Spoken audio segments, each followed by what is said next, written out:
എടി ദാവള് റിപ്ലൈ തന്നു. നൈബർ ഗേളോ? എന്താ പറഞ്ഞേ?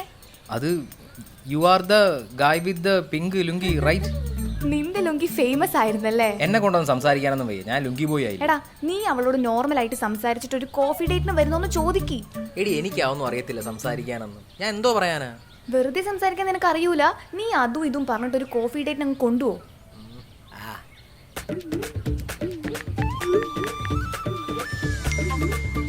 എടി ദാവള് ഓക്കെ പറഞ്ഞു. അയ്യവ, അപ്പൊ ഫസ്റ്റ് ഡേറ്റ് സെറ്റ് ആയല്ലേ? എടാ സത്യം പറഞ്ഞാൽ നീ ലക്കിയാട്ടോ, ഇങ്ങനെ ആർക്കും ഇങ്ങനത്തെ ഒരു അവസരം കിട്ടത്തില്ല. നീ വേഗം പോയി റെഡിയാവ്, കുറച്ച് റൊമാൻസ് ഒക്കെ ഇട്ടോ. നീ എന്റെ ഗേൾ ഫ്രണ്ട് തന്നെ ആണോടെ? മോനെ, നീ പ്രേമിക്കാനൊന്നല്ല പോകുന്നത്. അങ്ങനെ എങ്ങാനും ആണെങ്കിൽ നിന്റെ തലമണ്ട അടിച്ച് ഞാൻ പൊട്ടിക്കും. സീരിയസ്ലി നീ ഓക്കെ അല്ലേ ഇതിന്? എനിക്ക് നിന്നെ വിശ്വാസ. നീ പോയിട്ടെ അവളുടെ രഹസ്യങ്ങൾ എനിക്ക് ചൂടിനെടുത്ത് പറഞ്ഞതാ. അങ്ങനെ ഞാൻ സ്പൈയും ആയല്ലേ? Operation neighbour girl. ഞാൻ എന്തോ ഇടും, നല്ലൊന്നും കാണുന്നില്ലല്ലോ.